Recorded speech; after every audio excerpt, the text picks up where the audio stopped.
I go to one of the most expensive universities in America, like $90,000 per year expensive. And my family is low income. We're not secretly rich, there is no college fund, and my parents are not paying for tuition behind the scenes. And yet, I pay almost nothing to attend Northwestern. So in this video, I want to show you what Northwestern really costs, what I actually pay, how financial aid at elite colleges really works, and why many students who think they cannot afford to attend schools like this actually can. Let's start with a number that scares everyone.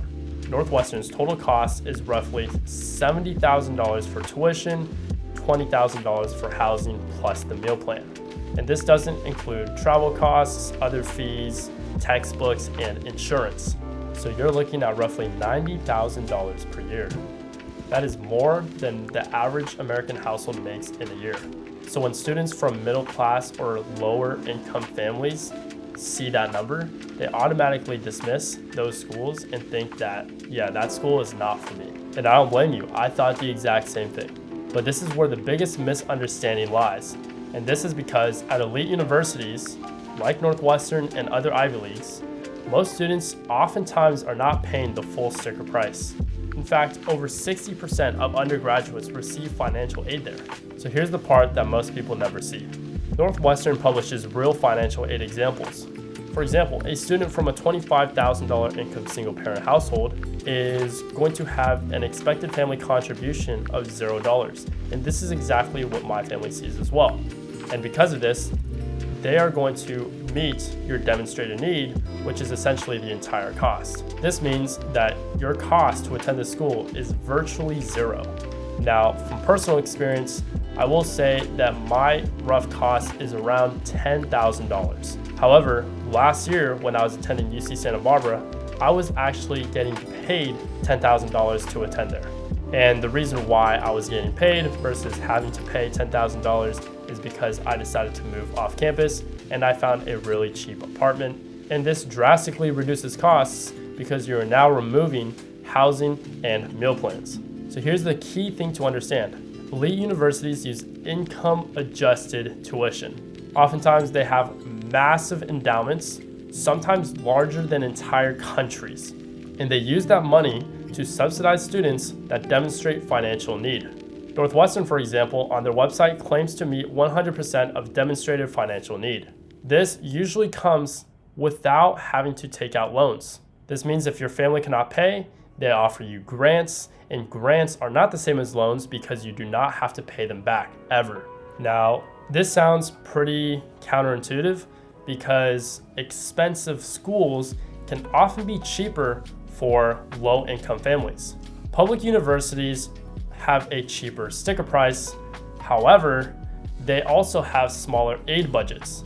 This means that if you need aid, which if you are low income and you cannot afford the $30,000 sticker price of a state school, you are going to need aid. However, with the smaller budget, they're not always able to offer you full demonstrated need. But when you look at private schools that have these large endowments, such as Northwestern and Ivy Leagues, they have so much money that they are able to completely cover your costs. So don't just dismiss elite schools, private universities, thinking that you cannot afford the school, when in reality, that school might end up actually being cheaper than your local state school. And this is the number one problem that I see because many of these students reject themselves and they never apply. So this is why I'm telling you that you should always apply anyways. The number one incentive for me is that as a low-income student, I was able to be eligible for fee waivers.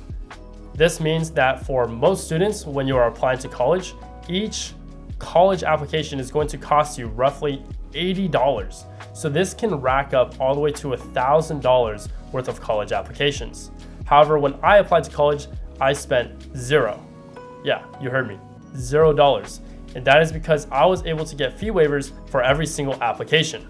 This means that there is no risk on your part to just apply anyways. This is huge because you no longer have to reject yourself. If you get accepted into the school, congratulations. Now you have to see your financial aid package. Once you see your financial aid package, then you can make the decision about whether you can afford it or not. Now, This obviously does not apply to everyone.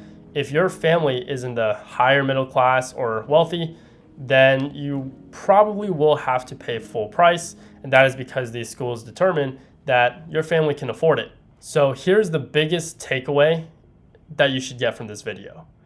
Do not self-reject yourself, especially from elite colleges.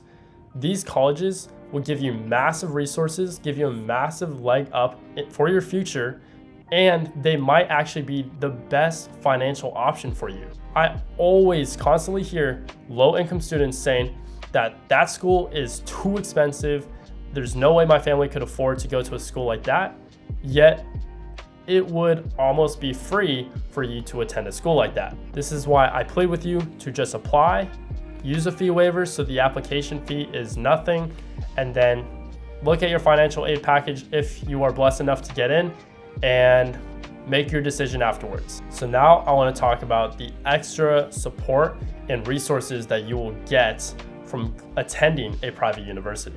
At these schools, they understand that there are some students that cannot afford basic resources, and because of that, I was able to actually personally receive a laptop grant, which helps me purchase a laptop. And I know here at Northwestern, they also provide things like free bedding sheets, basic dorm supplies, water bottles, and starter resources to make sure that you can actually be equipped as a student at this school.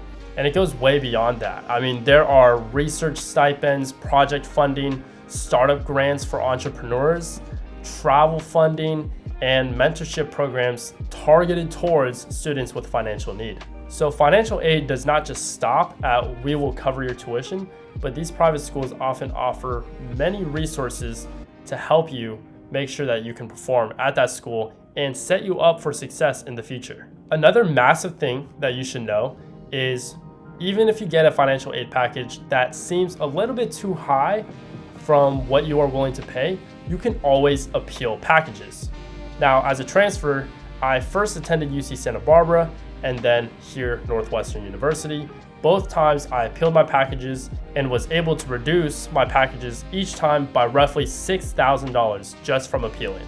This is a very simple and easy process that I can walk you guys through, but most schools have an appeal program where you talk to the financial aid office, you provide some documents and enough information for them to determine that you do require more aid, and oftentimes they give it to you.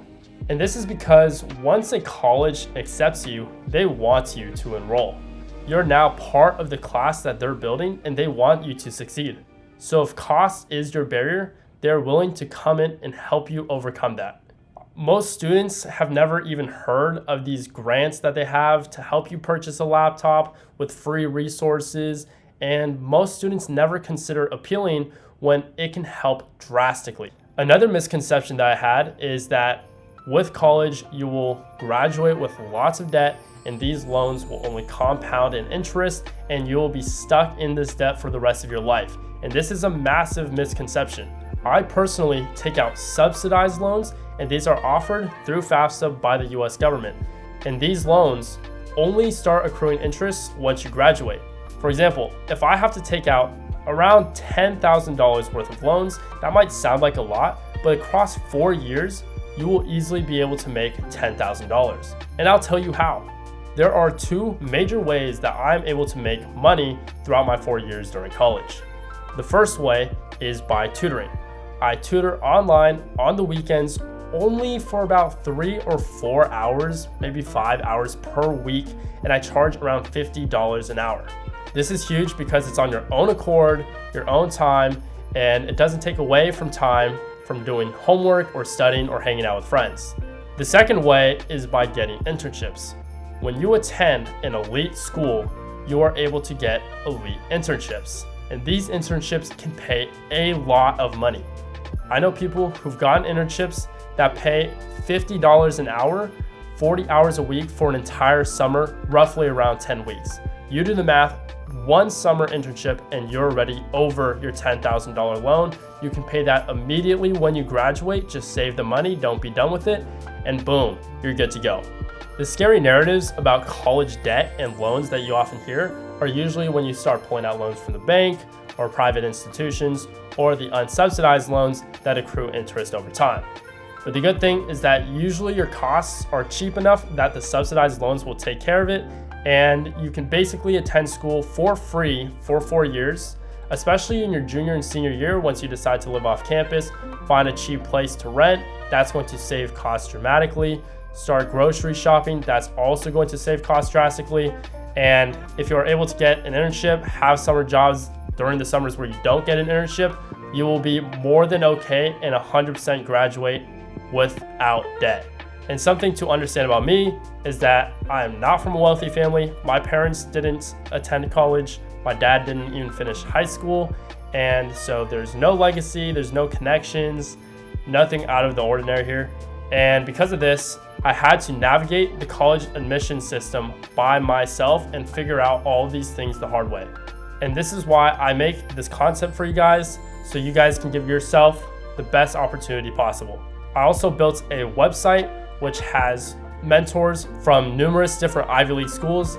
I am also on that platform, and so you can book a meeting with me or any of our other mentors, depending on your dream school or your major, and you can talk to us to understand how you can personally achieve your goals.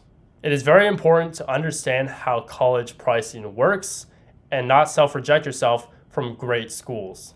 If you are from a normal or low income background, elite schools might be more accessible than you initially thought. Anyways, that is going to wrap it up for this video. My name is Emmett Funston, and good luck.